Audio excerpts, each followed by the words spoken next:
before I continue, I would like to introduce myself to those who maybe don't know me, but I hope everybody here will know each other. So my name is Ntakadzeni Edwin Madara. I'm a biochemist here at the University of Venda, where I'm currently an associate professor. I'm helped here by a colleague of mine, Dr. Rutendo Matomu, who recently got his PhD in biochemistry. So Dr. Matomu is organizing this meeting and helping me to sort of manage this platform, the teams. As we speak, sometimes it's very difficult to recognize other people who maybe wants to give their own input. So the reason for this discussion today was basically because of the growing concerns around vaccinations and its management. So we can see from different institutions before we closed last year, there were a lot of messages that were coming out of institutions whereby the workers and other people were being told that there was no coming back by people who were not vaccinated, and everybody has to be vaccinated in order for them to come back to their working environment. And then what that did was also to fuel a social media battle between two camps, those who are vaccinated against those who are not vaccinated. So in most cases, we could see as academics that we feature a lot because the lack of information that currently exists out there is appalling, because we can see that people, not only that they don't understand, some who understand, they actually quote science in a wrong way, in such a way that sometimes people end up being misled. I think Professor George, your camera might be on, if you can please switch it off. So now, what we then saw was that there was a need for us as scientists to come to the public in order to educate and be able to make some of the things understandable. Of course, you know very well, when the politicians joins in and trying to become scientists, this is when the mess starts to happen. Because a lot of scientific facts are thrown out of the window, and as such, we end up with chaos, because then people get confused what is true, what is not true. And the information that people receive, which was, for instance, is supposed to encourage people to look at this pandemic in a positive light, it becomes blur. Because, for instance, these things of mandatory vaccination, it has no scientific basis anywhere. We have seen that other countries are more vaccinated than others. We have seen that most of the European countries are vaccinated, and we expect that things would come back to normal there. Indeed, we saw in recent days that stadiums were filled with people who were perceived to be vaccinated, but or presumed to be vaccinated, but they were not wearing masks, there was no social distancing. And at the end of the day, what then happened is that there was a resurfacing of a new variant, which is called the Omicron variant. Of course, here in South Africa, we have indeed a very sophisticated platforms in order to identify these variants. And by so doing, we then alert the world quicker. But you saw the backlash that came with that exercise, where, for instance, other countries started to ban travels from South Africa because they thought the Omicron variant comes from here. So that was later disapproved by WHO, who then said we must no longer refer to the variant based on the countries where they were first detected, because that does not mean that the variant entirely comes from there. So from this Omicron variant, we also learned that, yes, indeed, vaccination do offer a protection, because indeed we are seeing that there's less hospitalization, there's less severe illness amongst those who are infected by this variant. And this can be attributed towards the vaccine. And we are very grateful that many of our people here in our country are taking vaccines. And then by so doing, we can soon reach what is therefore referred to as herd immunity. But on the other camp of the unvaccinated people, we then hear about what is referred to as natural immunity or infection-induced immunity, which is an immunity that anyone gets after they get infected. So this then led to some people to think that if someone gets an infection and survive it, therefore they are as immune as someone who got vaccinated. But that can be true, but no one has gone that far to prove that that is so. However, evidence from science journals is suggesting that indeed, people who are naturally infected by the virus can acquire an immunity. And by so doing, they are protected against subsequent infection, or they are also infected for severe illness that can come later on. Indeed, some people have also shown that people who are infected and hospitalized, they present high antibody titer, meaning that they are more protected for subsequent infection. And that antibody titer is as good as someone who's vaccinated. So I read this morning somewhere when they said, at this point, there's no specific antibody test or antibody threshold that can determine if an individual is at risk of subsequent infection, whether vaccinated or not vaccinated. No one can say, for instance, that indeed a person it is fully protected. So you cannot therefore get 100% infection from vaccination, neither from infection. That's why now they're saying they expect that the immunity that you get from vaccination, also from natural infection, it can amount to only 6 months. However, it has been shown elsewhere that antibodies against COVID virus can persist until 10 months. And that was also shown in people who were naturally infected. Then there's also other people who come out and say the genetics of individuals, it is also as important during the protection against subsequent infection.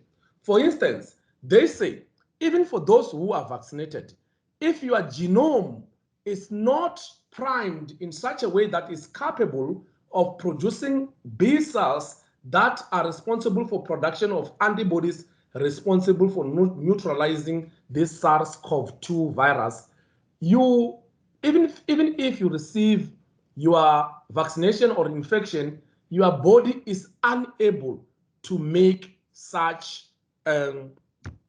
antibodies. Again, we also have people who are immunocompromised, who are suffering from severe illness such as cancer, HIV. Even those, apparently, their immunity against the SARS-CoV, it is also up to a certain point. Azuyangwisi Mulaudzi, your camera is on. If you can just switch off your camera, Mr. Mulaudzi, Azuyangwisi, thank you. So they are saying, even those who are immunocompromised, their immunity does not last up to 3 months. And those who are taking medication that can suppress immunity, their immunity cannot last to that length. So now we can see from all this information that there's a lot that still needs to be done. And indeed, that falls under the hands of academics. Hence, I have called academics here to come and address these issues. Together, we can discuss these issues, some of these issues that I've raised here, and keeping in mind that all what we need to do is to try to encourage those who don't understand that indeed we're dealing with a safe vaccine here, a vaccine that is meant to protect us. And the aim here is to reach herd immunity. And if I can explain for those who don't understand what is herd immunity is the state whereby a largest percentage of the population is vaccinated or is immune against a certain diseases so that we can limit the spread of the virus or the disease in an attempt to protect those who are not immunized. So it's the vaccinated that will protect the unvaccinated.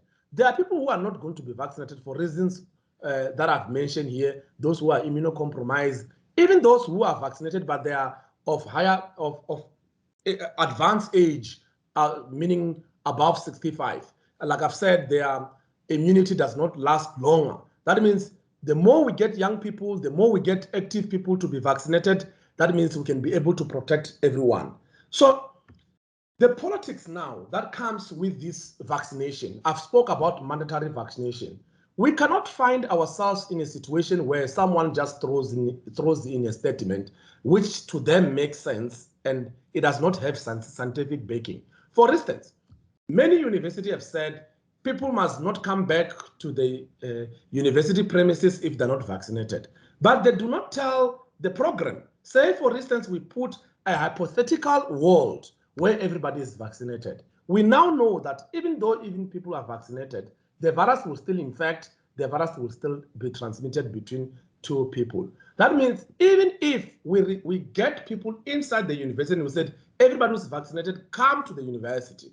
What will then happen is that, are we going to have physical engagement with the students? The answer is absolutely no, because we can't do that, because already we have learned that this virus can still infect people who are vaccinated. So for that reason, we should come up with a strategy that combine both vaccination and other means to manage this virus. At this point, some African countries, I was just looking at a map of Africa and see the vaccination status in other African countries. There are people who are still below 5% of vaccination. Those countries are not at that state because they wish to be there. We have learned, even through our president, that some rich countries are holding on vaccines and they're keeping them to themselves to a point where now in some European countries, they're going for the third dose, whilst in some parts of the world, some people still haven't received a single dose. This is very concerning, ladies and gentlemen. And I think this opens up now a discussion that I want us to have. And then if you have an input, what I'm going to do now is that for the next 10 to 15 minutes, I'm going to allow people to give their input. And I'm only going to give you at least 3 minutes. You can come back later and just give your input without insulting anyone, just stating scientific facts. And we will limit indeed, and we will caution you if you are indeed bringing some conspiracy theories.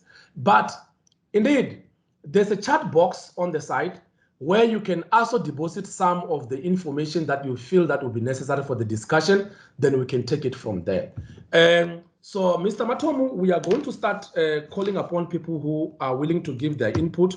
I can already see that my colleague, Professor Afsato Ndama Traore from the Department of Biochemistry and Microbiology here at the University of Venda wants to give her input. So I'll open the floor now and I'll start with Professor Traore.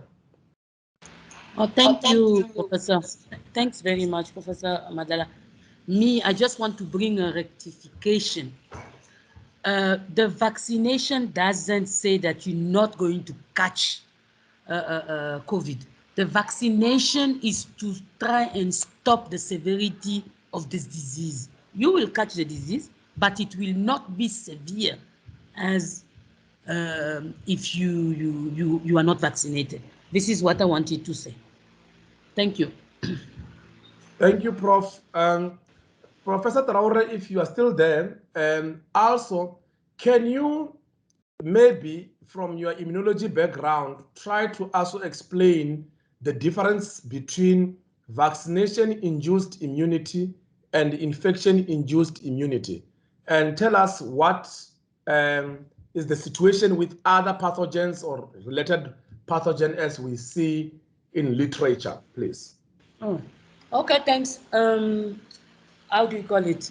Most of the diseases, you know, to try and boost your immune system, because naturally we are exposed to pathogens. So our body actually are able to actually induce those kind of response to those infection, you know, that we have been exposed naturally. For example, if you are close to someone who's got flu or whatever, some people get sick, others don't. So naturally they are having that ability to do that. You know, it's more natural, and it's much more based on, for example, antibody response.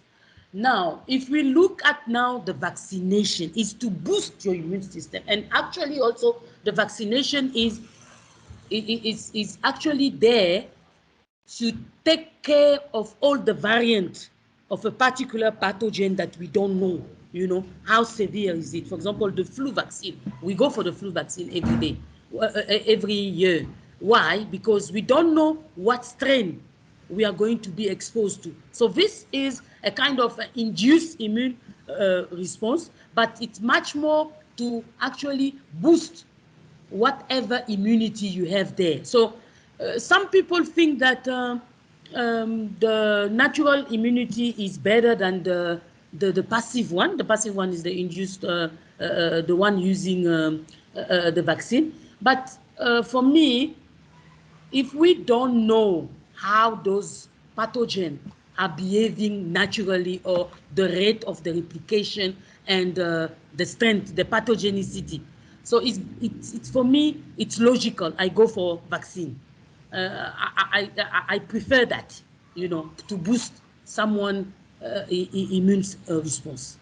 So I don't know if it did answer your. Yes, it did. It did, Prof.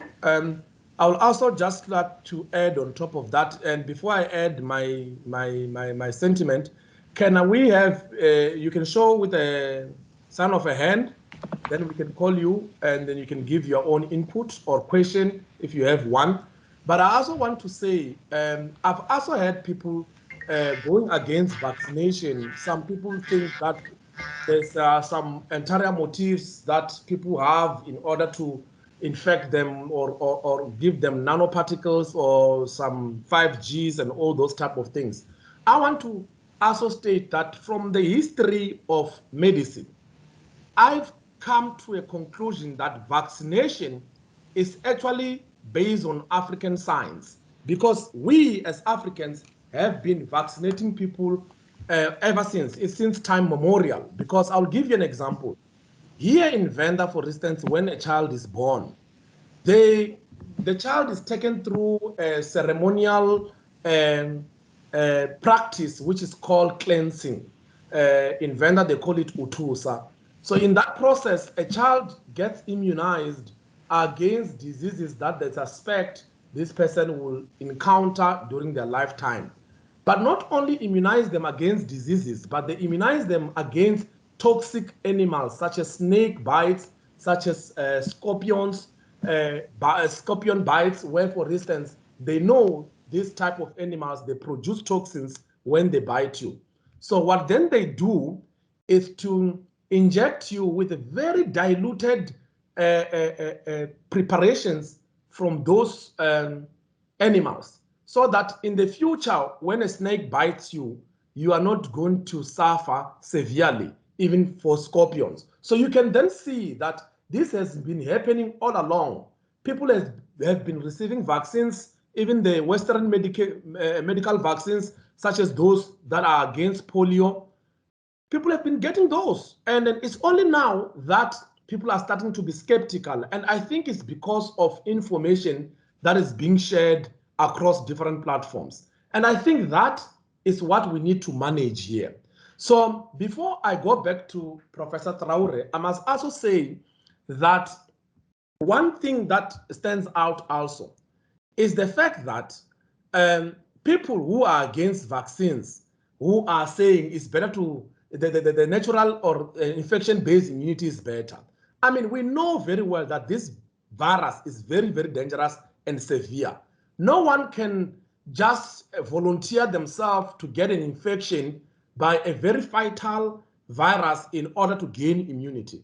This is something that, to me, does not make sense if there's a safer way of getting exactly the same immunity through a vaccination. So we encourage, indeed, people to think of vaccination as a safer route, as Professor Traore has said.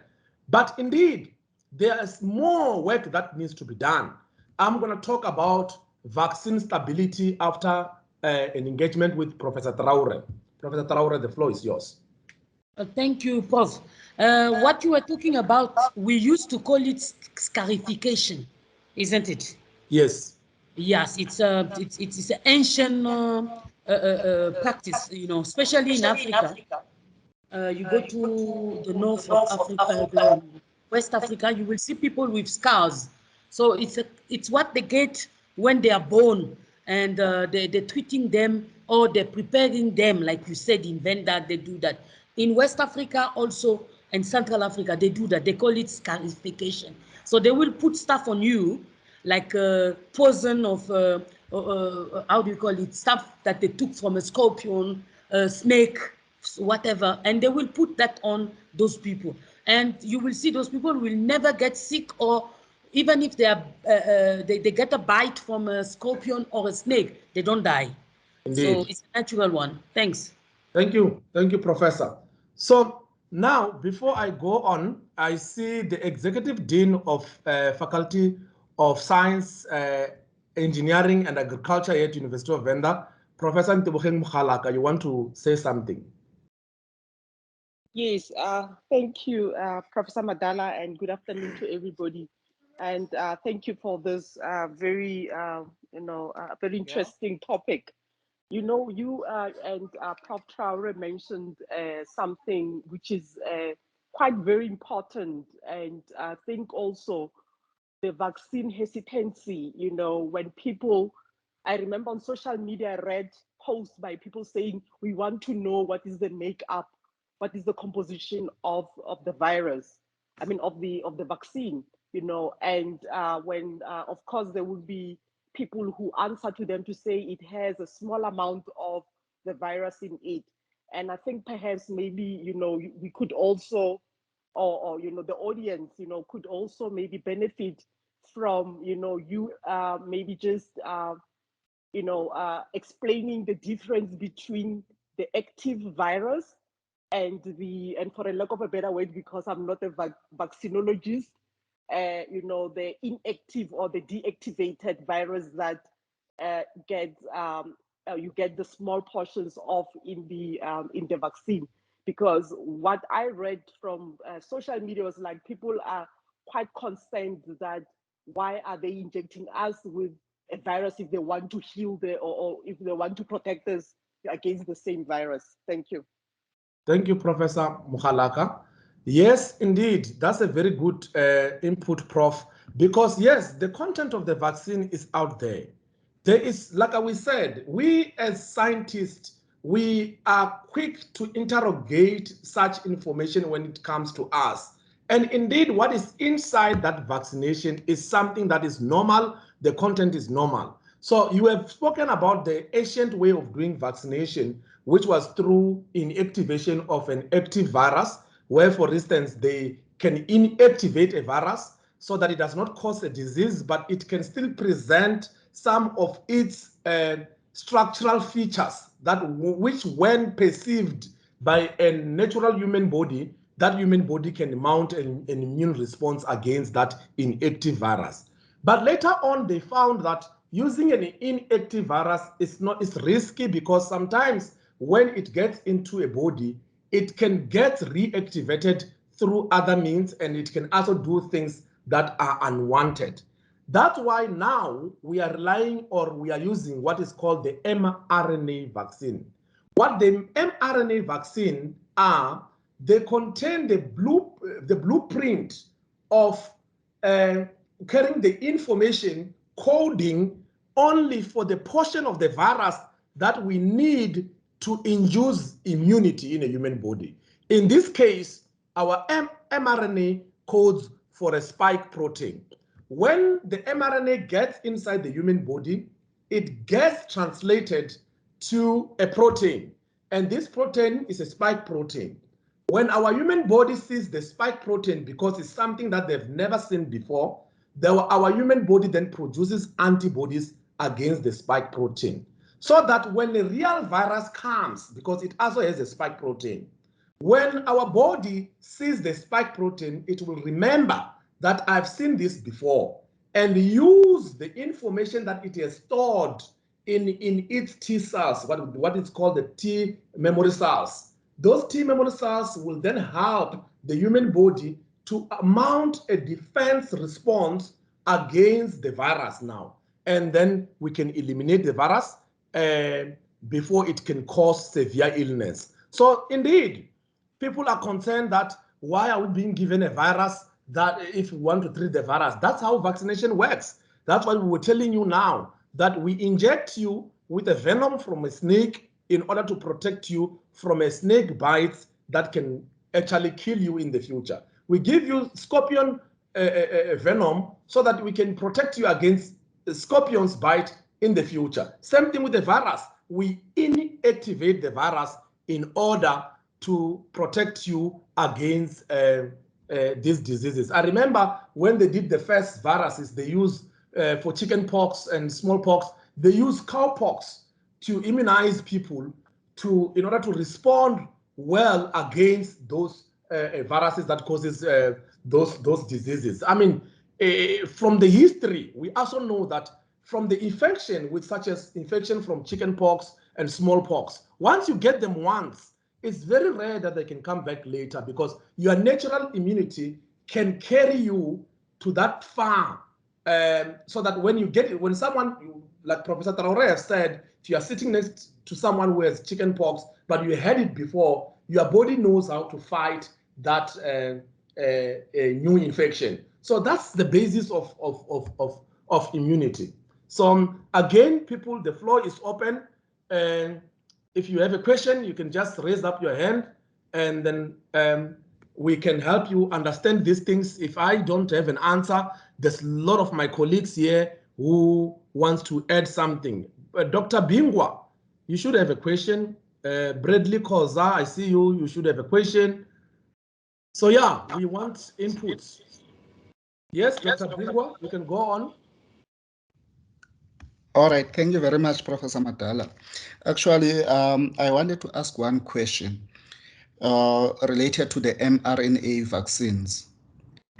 If my information is correct, I've heard that these will go into the cells, human cells. So what are the chances of them altering the DNA? And how safe are they? How long has the research been done on them? All right, that's all I wanted to ask, Prof.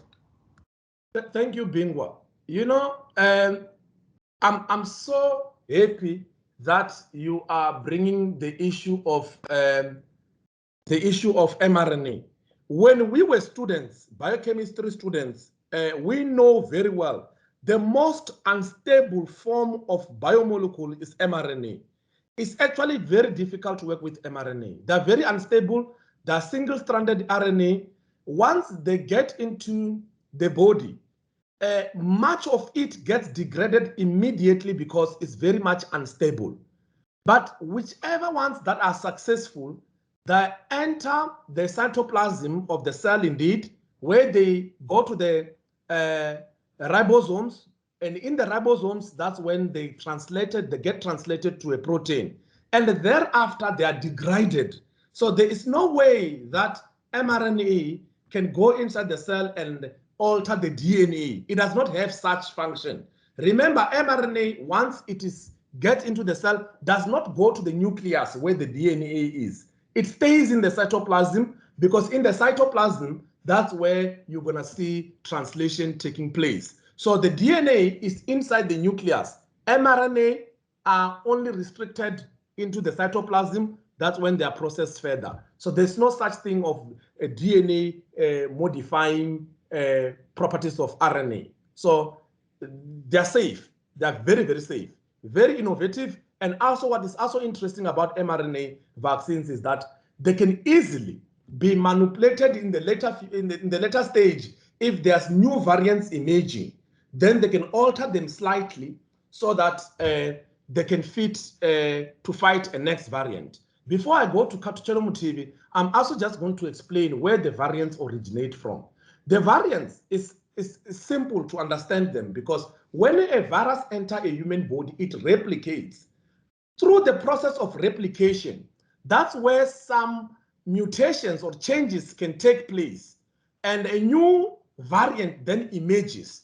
that variant can emerge and it can become inactive or extremely active. When it becomes extremely active, that means it will become more infectious, or it can be infectious and more virulent, meaning that it can cause severe diseases. So to understand it better, it's as if in your family, when you have 5 siblings, every time when your parents give birth, they give birth to a different child, not to the firstborn, not to the replica of the firstborn, because there are changes that can take place for in virus, that a new sibling of a virus can come, and such we call them variants. And the most powerful and the most infectious, the one that can move from one person to another, that's the one that will survive and become prevalent into a population. Kaltuchero Mutivi from Germany, you can take the floor. Thank you very much for the opportunity. Can you hear me? We can hear you well. Thank you very much. Mine is just information. Yes, indeed, I'm living in Germany, and I think what people are experiencing in South Africa is almost the same as here. But mine is to say, I do have a colleague of mine who, after having received a vaccine, suffered from heart problems. Like now, as I'm speaking, he can't work anymore. And when his family tried to link that up with the vaccine, the doctor said, no, this has nothing to do with the vaccine that he received. But this happened just immediately after he received the vaccine. So my question is, what might have happened in his immune system that it collapsed after having received the vaccine? And why is it that the doctors, or let me say the health practitioners, do not want to take responsibility when something of that nature happens to people? I thank you. Thank you, Mr. Mutivi. If anyone wants to answer this question, Professor Traore, do you want to take it on? Dr. Mabandu, you are also here.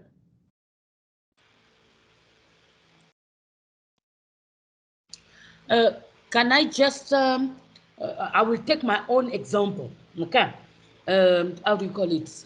I read a paper, I think it was toward the end of last year. There is a study which was done in one of the hospitals in the UK, precisely in London.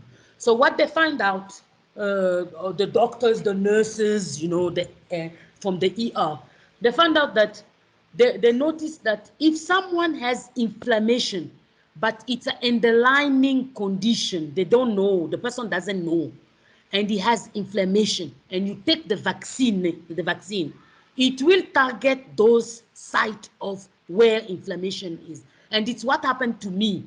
One time, all my joint, I could feel my joint now. It was no more painful. So I don't know. We cannot explain. But what I know, the way the COVID works,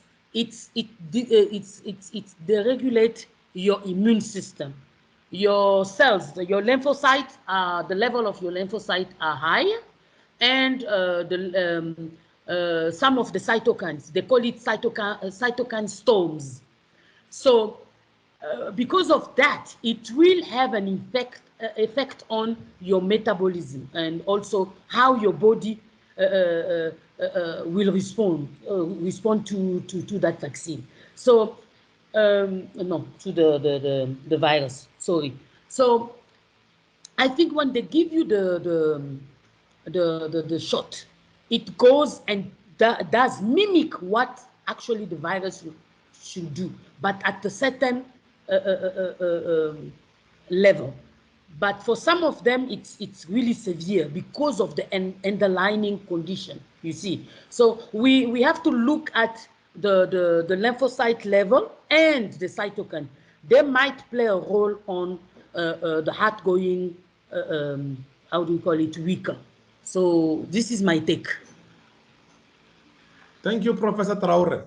What I also want to add is that indeed, when you go for vaccination, it's very, very much important that you disclose some of the underlying conditions that you might have, because sometimes people tend to pretend to be very strong and go there thinking that they are stronger than anyone else. And when they take this thing, it further weakens them, or it again brings to the surface some of the diseases that were mild, that you didn't know about, like Professor Traore is saying. But if you know that you have a condition, please, when you go for vaccination, you need to tell the medical practitioners. Indeed, it's very easy for us to blame them, to say they don't want to take blame for this thing. Indeed, it's us going one directional, but also it also needs to be us telling them that we have these conditions. Is there any situation here? In the US, for instance, people have developed apps where, for instance, you can give your response after taking your feelings after taking the vaccines. How did you feel day 1 to day 2, day 3? What conditions do you have? So that they can build up a model of understanding whether if people of these conditions should be given this vaccine or they should not be given this vaccine. So we're still learning. As we are giving people these vaccines, I think there's a lot of learning going on. I wanted to talk about, for instance, before we took these questions, vaccine stability. One of the content or ingredient of the vaccine is lipid-based nanoparticles. Those lipid-based nanoparticles are there to stabilize the mRNA vaccines because, like I said, the mRNA are very susceptible to degradation. In order to get the mRNA safe to the site, it needs to be protected, and they do so by what is called the lipid-based nanoparticles. Those lipid-based nanoparticles, they of course protect the mRNA, but also we need to store these vaccines in appropriate temperatures so that they don't degrade. For instance, we need to store the Pfizer vaccine at minus 80 degrees Celsius. And the Moderna one can be stored at minus 20 degrees Celsius, which is a normal refrigerator at home. We know that in most cases where vaccines are being stored at, especially in Africa, including parts of South Africa, they don't have such facilities. So that means those vaccines are stored in sub-temperature conditions. And by so doing, the efficacy of the whole vaccine is no longer there because we can't even provide, for instance, in some areas, we can't even provide electricity to store such vaccines. In order to get those vaccines to the vaccination sites, we have to travel miles and miles without proper refrigeration systems. So we have challenges as Africans to deliver these vaccines. Of course, some of us with medical aids, some of us residing in urban areas, we think everything is the same the whole country. No, it's not the same. There are people who we are insulting, we, the vaccinated, saying, yeah, you are keeping us, you are making us unsafe. Some of the people is not by their choice. It's because of the disease status that they have. Some of them is social economic situations, such as those that I've mentioned here. So we have a lot of issues to deal with, and there's a lot of things that we still need to learn as we go. We are indeed in a learning curve, and everything cannot be perfect at this point in time. Before I would ask, I saw one of my colleagues here who has been doing a lot of readings on this vaccine, Dr. Fidel Tugizimana from University of Johannesburg. Dr. Tugizimana, any input from you?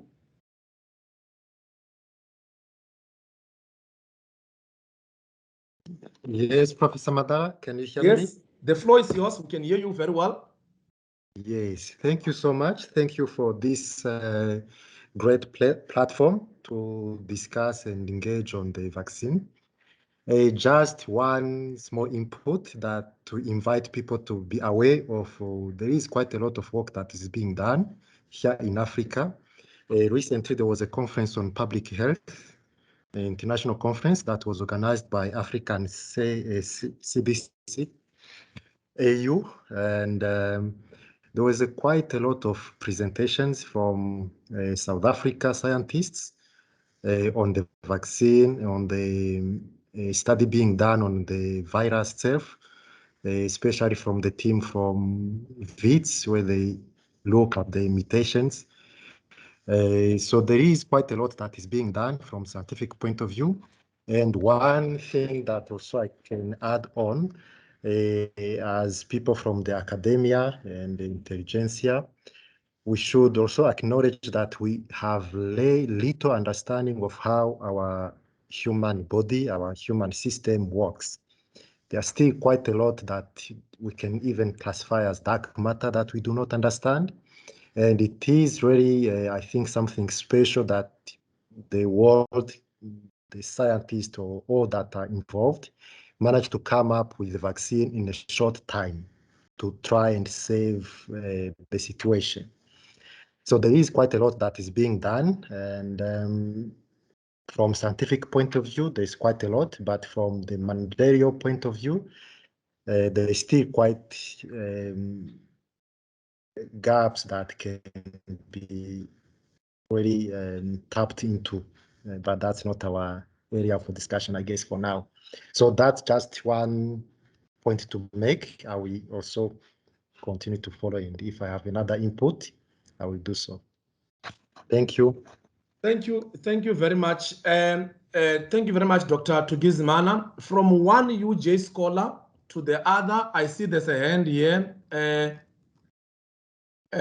Professor Musutu George, who's currently the Dean of Faculty of Science from the National University of Lesotho. Professor George. Yes, thanks, Prof. Madala. It's so good to finally, much as I can't see the faces, but at least to acknowledge the names that I can at least relate to here. And again, thanks very much for the forum. I have two questions. I'm not going to claim that I know anything about most of the stuff that is here, except what we read, and with so much controversy, or the, what is it called again? The conspiracies. It's very difficult to now differentiate between the real scientists and the other self-proclaimed scientists. However, I have two, is it three questions? Okay, yes, it's two questions. One relates to the hesitancy, or for a lack of better word, let me just leave it as hesitancy, by some of the medical doctors to administer this, or should I say maybe health professionals, so that I don't just single out the doctors. Why there's so much reluctance to administer these vaccines? And the other question, perhaps that I need clarity on, or whether if my logic could be illogical, is this. We know that the risk is a product of the probability of a hazard, or a hazard itself multiplied by the exposure. So if I want to relate that to the vaccination versus, you called it vaccination-induced immunity versus infection-induced immunity, would I be correct to perhaps assume that from the vaccination, it could be that the dose that you are vaccinated with relative to the dose that one could get from perhaps infection from somebody who's infected sitting close by would be lower, in which case it would mean that if this person who's vaccinated, even if they do get infected, because their body already will not allow for severe or traumatic multiplication of this virus in their bodies, because already the body at least has been primed to fight against this. So they would not produce as much dose that would lead to a disease or a severe disease. So would that be correct to say perhaps that the vaccination, the dose could be much smaller than the dose that you get from a direct infection? So those are my two questions, if they are clear enough. Yes, Professor George, I'm going to attempt to answer the one on the risk. I've already mentioned that to me, it's not worthy to put yourself in such a risk where you say, I'll rather get infected and gain immunity. It's not worthy. But talking about the doses, remember an mRNA vaccine is not a virus. So what you get from the mRNA vaccine or any other vaccine is an immune response which is more focused and is stronger because it's channeled towards a specific component of an actual virus. Whereas with an entire infection, you get what we call polyclonal antibodies. Polyclonal antibodies are produced from multiple B cells because they're targeting multiple components of the virus, and it's a very very widespread or very not so forecast response. So by so doing, that means when you are having a vaccination-induced immunity, you have a specific stronger response versus to a wide response that is induced by an intact virus. But what they have found, Dr. Msutu, George, is that even after 10 months post-natural infection, people still have neutralizing antibodies against SARS-CoV-2 virus, which means that even the natural infection is as efficient in producing antibodies responsible for neutralizing the virus. But it's not worth it to say, I'm going to go out there to get a to get myself naturally infected so that I can build an immunity. Why would you risk your whole life just for an immunity that you can get from the safe option, which is a vaccine? So I want to leave it there. I leave it as a question, because then someone else maybe can give us a reason to say, yeah, it's better I go and get infected and go to the hospital, be on the ventilator, go to the ICU so that I can get an immunity similarly to an immunity that you can just get from a single dose J&J or 2 dose Pfizer. But we must never allow unscientific messages filtering in to say, no, people who are infected, they don't have immunity. That's not what we are saying. What we are actually saying, I mean, we have seen now in the tennis world there in Australia, that Novak Djokovic guy, he's being returned home in Serbia because he refused to vaccinate. Yes, it's the policy of the country that no one enters the country unvaccinated. But Novak Djokovic has just recently told the Australian or the whole world that he was infected in December. And according to science, he should have an immunity of some sort, because post-infection, 3 to 5 weeks later, your body has enough antibodies to defend you against a virus that can come subsequently after a first infection. And we know that from literature, such immunity can last between 6 to 10 months. So if he just got infected in December, he still has immunity. And I don't hear anyone talking about that, because it seems to people now that the only immunity that people can get is through vaccination. That we have to say clearly that we can't find that in any literature, that the only immunity against this virus comes from the vaccine. We know, and we are encouraging people to take vaccines because it's the safer way. And remember, government must release and update the statistics so that we know how far we have gone in attaining this immunity, whether it's vaccination, natural immunity. But of course, in this case, we don't have natural immunity stats, because the only ones we know is those who have subjected themselves to testing and be recorded to have tested positive. What about those who didn't go to test? We don't know anything about them. But we know everybody who got vaccinated, because you have to register yourself. So that such statistics is updated. So when we want to now reach a herd immunity, in this case, we can only rely on vaccinated people. And then the faster people get to vaccination, the faster we get to the herd immunity.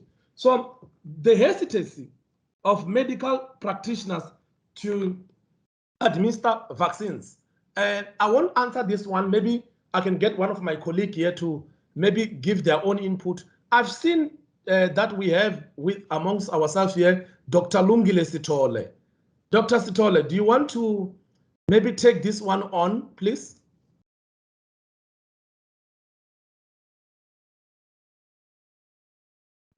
Hi, Dr. Madala. Hello, hi, sis. everybody. Actually, no, I don't think I want to take this one on. Simply because, like Dr. Musutu, all I know about COVID really is what we've all been reading. Of course, we know a little bit more with vaccines, because historically, we've, vaccines have been well discussed and well described, particularly RNA-based vaccines. But I think in the case of COVID, for the most part, we are all really basing what we say and how we view things on what we've read, and of course knowledge that we have acquired in the past. So it's very tricky, and I think I share the same sentiments with Dr. Masutu, and my questions are very much the same. But one question that really aches me, Dr. Madala, and I think it's based on what you just said. I think it's really important. It's not so much a question but a comment. It's really important that the government updates statistics, because without updated statistics, how sure are we that as a country we haven't reached herd immunity? Particularly because you say being vaccinated is not the only way to acquire immunity, right? So we know that based on the virus, based on what we know now about how such viruses work. So if a lot of people are infected and they haven't tested, or some have tested and the statistics haven't been updated as they should be, then one can argue that South Africa has possibly reached herd immunity. So I don't know. I mean, I'm open to anybody else commenting on that, but I would really like to know also your opinion on that matter. I mean, have we really not reached herd immunity based on what we've seen so far?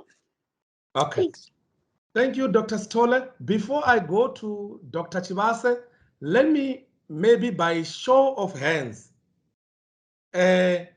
whichever way, whether through infection or through vaccination, can all those who think they have immunity, please raise up your hand if you can. Then we can maybe make a statement out of that. I only see 3 hands. The question is? If you think you have an immunity, whether through vaccination or natural infection, you can raise up your hand and we just see how many people have raised up their hands and we can take it from there. So I see 18 hands that are up at this time. And 34, Edwin. Oh, thank 34 you. hands. I'm using you see, we are already talking about, in this case here, we're talking about close to 40% of the participants in this platform, Dr. Stolle. The numbers are going up. We will end up going to 50 something percent now. Yeah, just include my hand through there. We are going towards 60, 70% immunity. You see, this is the type of information that you will never see anywhere. So in order for a country to reach herd immunity, how many people, colleagues, you can lower your hands. Thank you very much for your participation. But how many, we need to have these stats so that we know how many people are there. We're not saying immediately when we get to herd immunity, we stop vaccinating. That's where even those who are hesitant will then see that, oh, I'm being left alone here. This whole country is protecting me, and here I am acting all intelligent, and then blah, blah, blah, blah. No, people need to get vaccinated. Before I go to, no, actually, I'm going to Dr. Mboneni Gifty Chivase, who's a chemist. She has a question or a comment. Dr. Chivase, the floor is yours. Hi, everyone. Thank you for the opportunity. And Professor Madala, thank you for this platform. Yeah, when we talk about herd immunity and, vaccination, I wonder if the concerns that people who don't want to be vaccinated are addressed fully. I think most issues are addressed on the surface, and science information is sufficient to prove that vaccination is needed, but there's people who don't rely on science to make decisions. They rely on evidence, and their own evidence sometimes is that, oh, my neighbor got vaccinated and this happened. And such issues are addressed on the surface, and it takes maybe one case of one person where something happened after they are vaccinated to convince maybe 100 people to not get vaccinated. So I wonder if explaining science over and over again is really the right approach. So that is my question or comment when it comes to vaccination, because there's a lot of information about conspiracy theories, there's anti-vax, and all that. And that information spreads quicker and it's easier to understand for an average person. But the science is more difficult and it's not convincing enough. That's what I have noticed. And some people will even go to a point of, because my sister, got sick after vaccinated, I'd rather even pay so much money for a vaccine certificate because I do not want to be vaccinated. Thank you. Thank you very much, Dr. Chivas. I mean, this is a very wonderful input indeed. This is very wonderful. I agree with you. Some people need evidence. Yes, there's been evidence that was presented that, for instance, people were saying this vaccine is not working, it's not working. Now they can see through evidence that there's less hospitalization and that and that. But again, you are saying there are cases that are being taken aside. Like, for instance, there are people who get so very, very angry when you start asking questions against a vaccine, as if they own the vaccine, and as if this country is manufacturing the vaccine. I don't know. This is what we want to do. We want to get people to understand and be able to give a better explanation that is not based on antibodies, T cells, anti-receptor binding protein antibodies, SARS-CoV-2, IgG, IgM, IgA. Those are complex immunological concepts that even some of our best mind here, those that I'm calling professors, doctors, and everyone, they battle to understand. How about an ordinary person in a village? You need to find ways to explain things to them. And what I don't understand from this government, and I don't want to go deeper into the government issue because then we'll get into a space where we don't want to. When they want to get people to vote, they go house to house, educating people, trying to convince people how to vote. Now we are going for a census. They're setting up people who are going to go house to house, counting people's, 1, 2, 3, 4, you are 4 in this household, whatever. But we don't see anyone coming to our public spaces or our houses trying to educate our people. No one is there to educate us. And for that reason, that's why Dr. Chibas said we are having this situation as where we are right now. I'll start with Tabang Bennett. Bennett, yeah, you can go ahead, my former student at UJ. Tabang? Tabang, we can't hear you. If Tabang is not on, we can't hear Tabang. Maya, can you come on? Tabang, as you sort out your speaker, can you please, let's give Maya a space. Hello, Professor. Hello. Yes, Professor. My question is, Professor, how safe are these vaccines when we compare them to the information that was given to us that firstly, people were given Johnson & Johnson, which was 1 jab. Then later on, people were given Pfizer, which is 2 jabs. Now, people are being given boosters. As we know that we are seeing different strains within this pandemic of COVID. Now, another issue was, earlier on you mentioned that one should explain to the health professions that I do have an underlying condition. But we see that some people who are not being vaccinated, who have been infected, and then they have recovered from it, and then some of them are even health workers. They are on a daily exposure of this COVID. And yet, if one has taken, we've seen that one has taken the vaccine, even though they have been exposed, now they tend to have certain conditions. of which again, I still say, why isn't the government giving more information on that, saying that if you have these kind of underlying conditions, this is what you should be expecting. Thank you, Prof. Thank you very much. Without commenting to that, I will go to Tabang. Are you there? Can you try again, Tabang? We still can't hear you, Tabang. I think maybe, Tabang, you can put your question on a comment section because really we can't hear you. Dr. Nzondele Lebingwa. All right, thank you very much, Prof. This is the last question from my side. You can also answer the questions that you think you have an answer for. You don't have to only ask questions. I'm a chemist, Prof. But anyways, let me try and ask my last question. Prof, if I heard you correctly, you said upon vaccination, the antibodies will last for a period of time, 10 months maximum. So now my question is, if you don't get a booster shot, then does that mean that we are reversing the gains that we have done, we have achieved so far in terms of moving towards the herd immunity?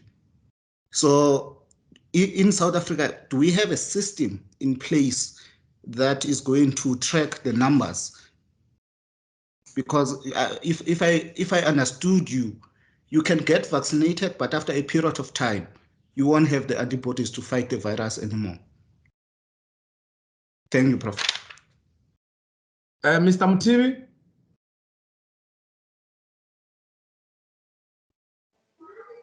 Yeah, thank you very much, Professor Madara. Mine is just it's very much based on the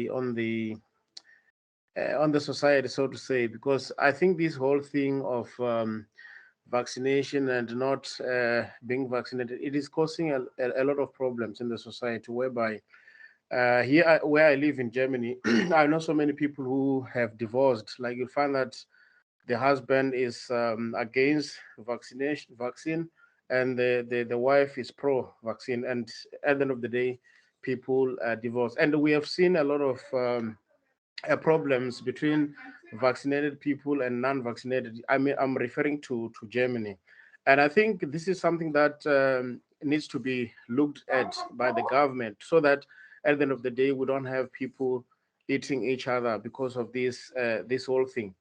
The other thing which I wanted to touch on is, people received the first jab, second jab, now the third jab.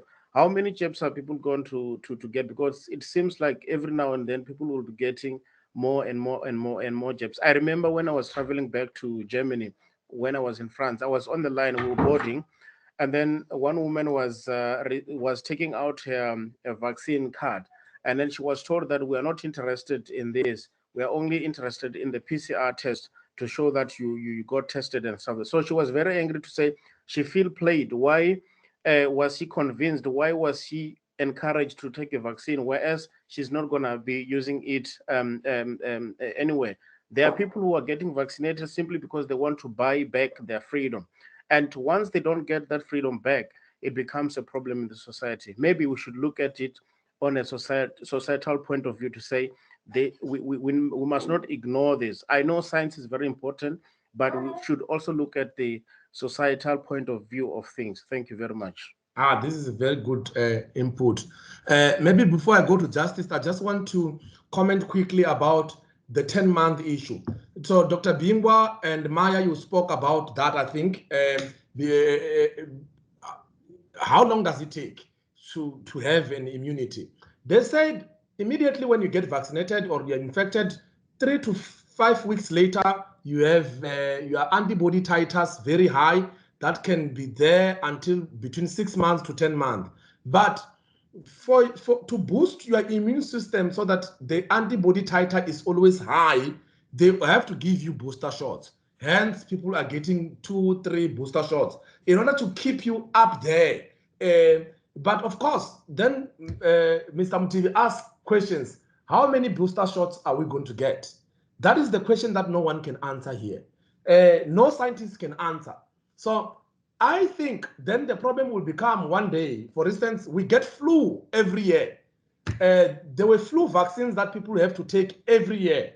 So the question is, are we going to take the booster shots every year?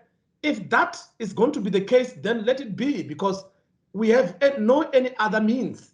And of course, Mr. Mtibi spoke about the social issues, people getting divorced because one is vaccinated, one says, I'm not going to be vaccinated. One wants to have custody of the children so that they can be vaccinated or other way. So it's a problem. The same thing we spoke about here in institutions, where the people are saying, if you're not vaccinated, you're not coming to work. Of course, if you need that salary, you're going to be forced to get vaccinated. You are forced. It's against your own will. This is wrong. This is the wrong way of going through things. We need to find ways, as Dr. Shibasa said, there are people who don't want to be vaccinated because they've seen evidence. Imagine, let's imagine you have a mother who went to go and vaccinate. She comes back home, she complains about the pains that are from the vaccine. The following day, she passes away. Then your employer says to you, if you don't vaccinate, you don't come here. I mean, that's like an insult now. You see, so people must not just throw these political, social statements just to people and expect them to behave in a certain way, forgetting that people come from different backgrounds, they face different challenges. So with that, I think that is something I can just add on. But like Dr. Sitole said, no one knows anything. All what I'm also saying here is based on the papers, many papers that are sitting in front of me, the knowledge that I'm getting every day, the knowledge that I'm sharing with my friends every day. Nothing is concrete. Nothing is concrete here. So let's go to Justice Mukwebo. Thank you very much, Prof. Very interesting. The way you're answering the questions and the questions that are coming. I'm learning a lot. But then I want to take you back to the immunity. If I gained my immunity through contacting the virus, not through vaccination, then after that certain period, my immunity elapses, then I get infected again. Does it mean that if I don't die from COVID, or if nothing happens to me from COVID, does it mean that the next immunity that I'm gonna gain will be way stronger? Or does it mean that the COVID that I'm going to get after my immunity elapses will be stronger to a point that it might kill me? Can you please just, I don't know if I'm asking this question very in a clear way, but can you please answer it if you're getting it? Professor Traore, quickly, can you answer him? Thank you. I don't know, it's justice as for the question.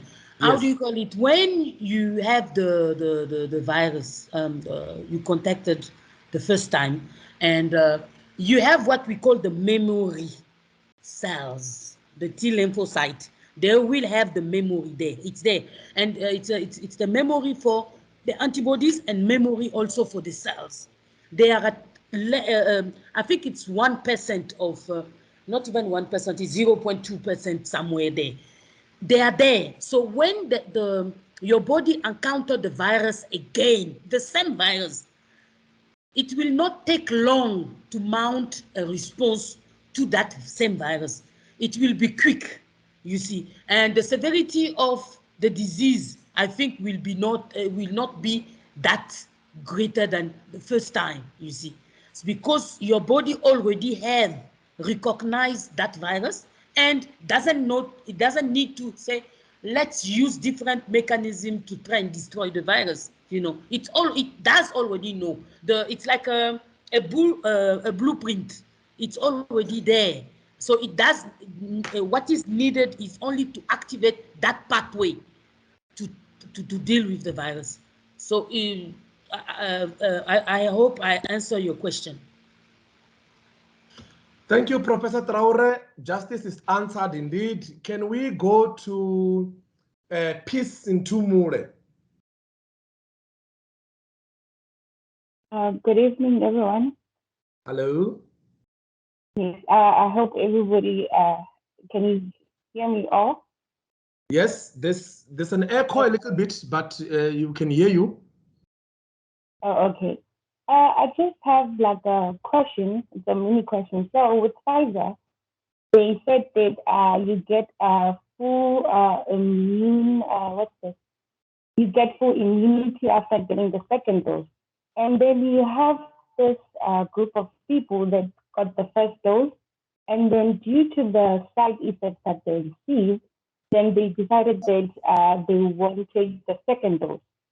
So now what happens when it comes to immunity? Is the fact that you get a full cover after getting the second dose?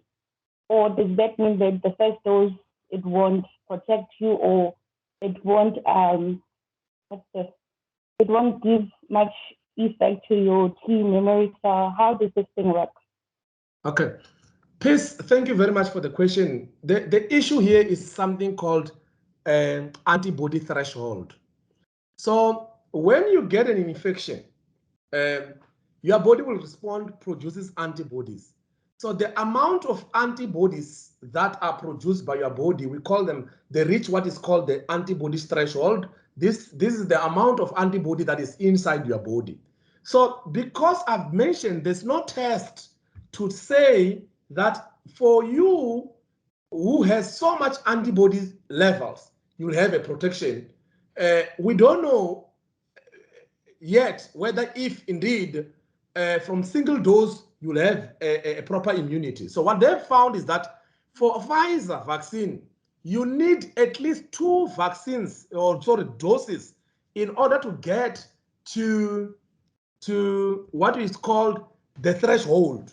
So when that wears out, they give you a 3rd dose. So to keep your immune system at check. So even people with a single dose, they still has a level of immunity, but it's not as strong as someone who has 2 doses versus those with 3 doses. That's why someone is asking here, how many doses are we going to get? And someone who's a virologist has told me something very interesting, that those doses are actually the same.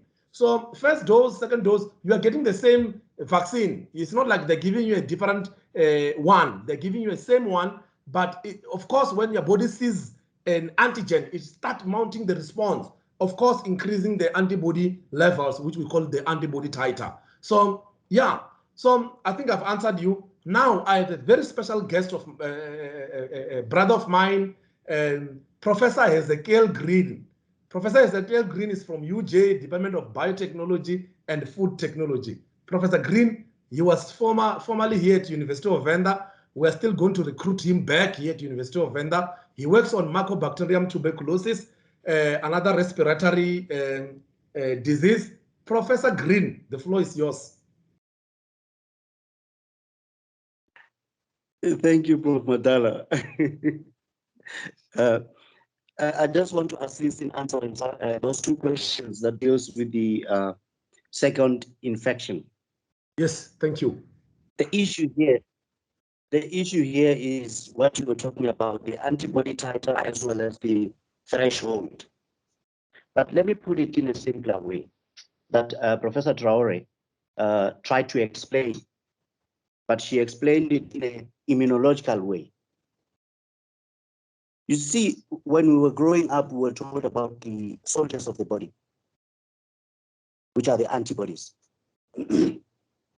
Those soldiers of the body, we were told that once you get infected for the first time, they start fighting the disease.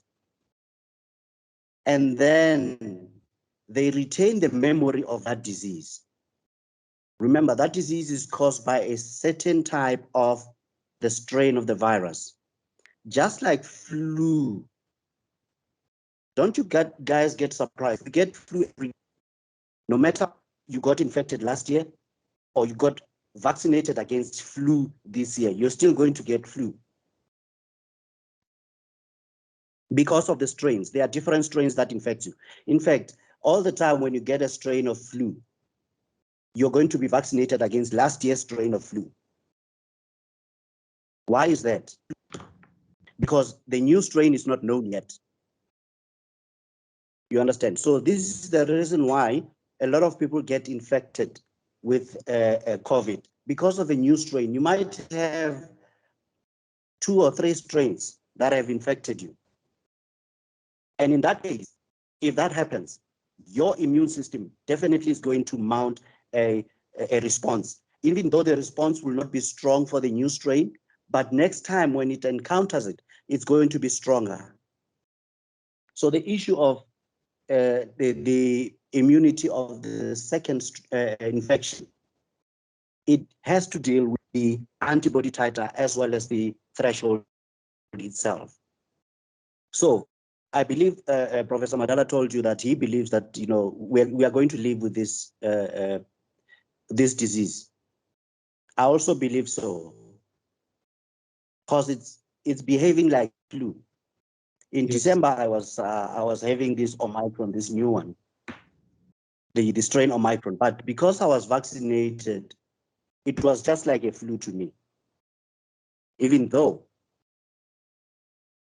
those symptoms of, you know, muscle pains are there and you want to sleep all the time. And the doctor told me, no, you've got COVID. But it's the new strain, he believes, even though he didn't take samples to go and test them.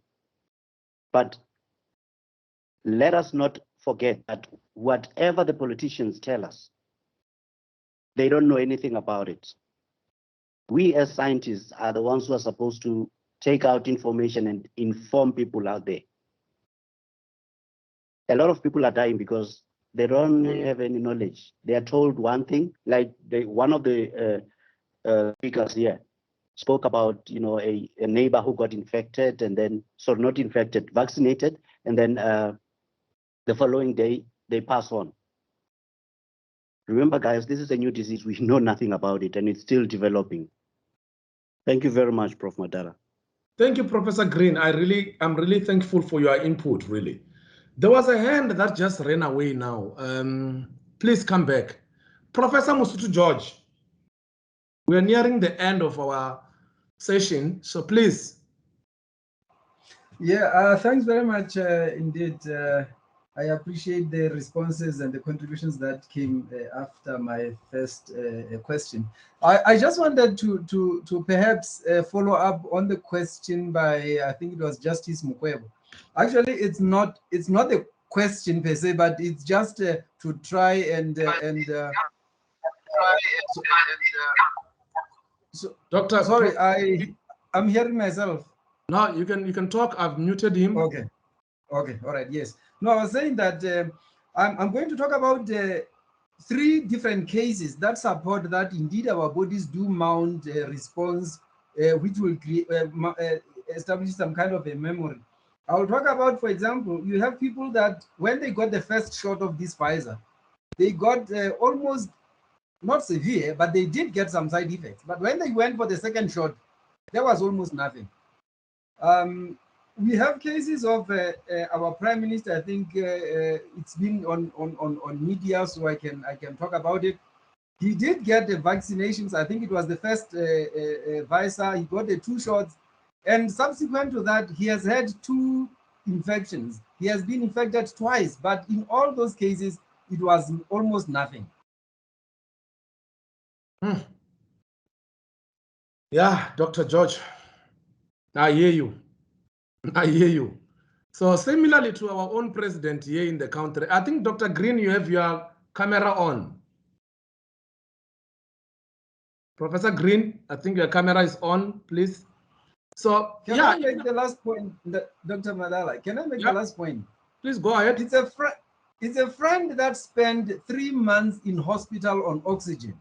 Yes. We had almost forgotten that she was going to come back. We had already given up that she was not coming back. She came back. And that was around June last year. And around November, she got infected again.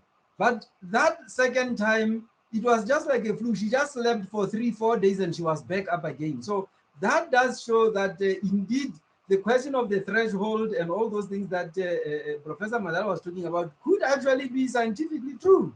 So that is just the contribution I wanted to make of real examples that I know of myself. Thank you very much. Thank you very much. There's another hand here. I'm just going to go up to see Dr. Fidel Tugizimana.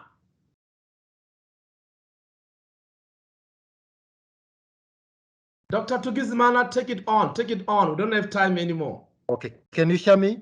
We can. Yes, so I just want to follow to the two previous interventions. I shared with you on your quick chat a link to a recent paper from Science Translational Medicine. So there is, as one said, the virus will keep mutating, that we can't control it. And the paper talks about the predictive modeling, where they can try to predict the mutation drivers of the virus and the concern. So maybe as we live with this virus, we might end up having the same model way. You have to have like a flu vaccine, a shot every year. So the virus will keep mutating and will still be with the virus, and maybe it will not go anyway. It's maybe the way just we need to learn and to know how to manage. And the science, I think the research should keep going to be able to come up with a treatment, not only vaccine, but also the treatment to treat the infections. Thank you. Thank you very much. Thank you very much, Dr. Tugizmana. So I've seen some people who are very quiet here. Dr. Makumire, you are here. You don't want to say something? Is Dr. Makumire still here? Dr. Grace Mavandu, Ramarumo, please say something. You are a virologist.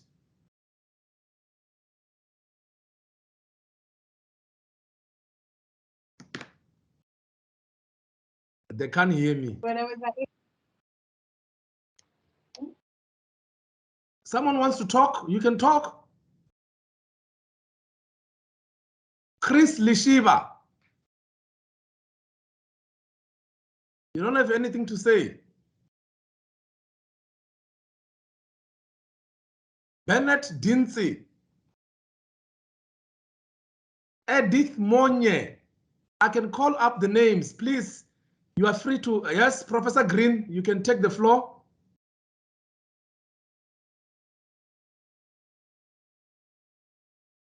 Professor Green.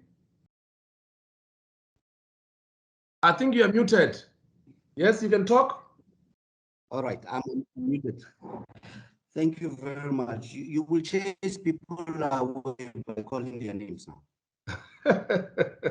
There was someone who spoke about. There was someone who spoke about people getting into hospital and then given oxygen. Yes. I don't know if anyone knows what the virus usually does. The virus, when it infects you, it infects the lower respiratory tracts. That's where you get your alveolus, where oxygen exchange occurs. Now, when your immune system starts fighting the virus, it sends white blood cells to your alveolus. That is why they say that you drown in your own fluids. Your body keeps on sending white blood cells to fight the virus, and yet the white blood cells are unable to stop that virus. So that's why you drown in your own fluids, and that's why you need oxygen. And I wanted to clear that up. Thank you. Thank you. Thank you, Professor Green.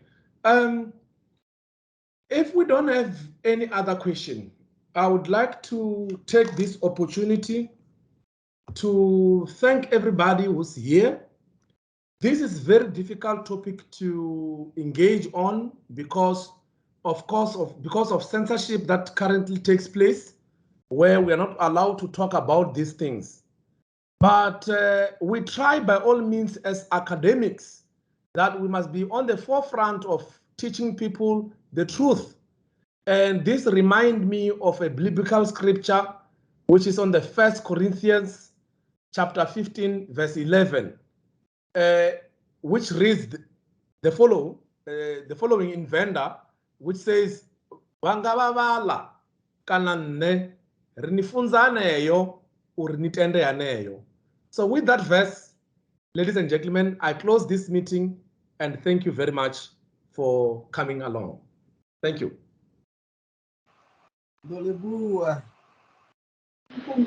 Siyabonga. Thank you, Prof.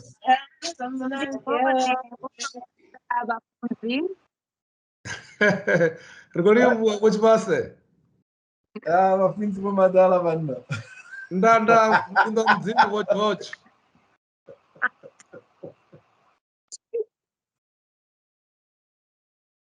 You should translate the verse. 1 Corinthians 15 verse 11. So you should, he says, we are preaching you so that you can believe. Amen. Hallelujah. Hallelujah. Hallelujah. Vafunzi vomadala vanhu.